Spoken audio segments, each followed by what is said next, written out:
რუსთავ ქალაქობისადმი მიძღვნილი ღონისძიებების ფარგლებში რუსთავის ფოლადის დარბაზში მინი ფეხბურთში შეხვედრა გაიმართა. საუკეთესო უბნის ტიტულის მოსაპოვებლად ერთმანეთს რუსთავის 10-ვე მუნიციპალიტეტის მიერ ჩამოყალიბებული გუნდები დაუპირისპირდნენ. დარბაზში დღეს სულ 6 თამაში გაიმართა, ნახევარფინალური შეხვედრები კი ხვალ გაიმართება. ფინალი 10 ოქტომბერს შედგება. მონაწილე გუნდები მედლებითა და სიგელებით დაჯილდოვდებიან. გამარჯვებულს თასი და სიმბოლური საჩუქრები გადაეცემა. მისასალმებელია, რომ რუსთავში ესეთი ღონისძიება გადაწყდა, რომ ჩატარებული იყო.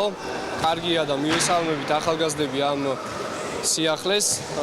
ასევე კარგია, რომ 10-ვე ადმინისტრაციული ერთეული არის ჩართული აქტიურად. იმედი გვაქვს, რა თქმა უნდა, რომ გავიმარჯვებთ, მაგრამ წარგებისაც არ გვეშინია. რუსთავ ქალაქობის ღონისძიების ფარგლებში დავიწყეთ ჩემპიონატების ჩატარება.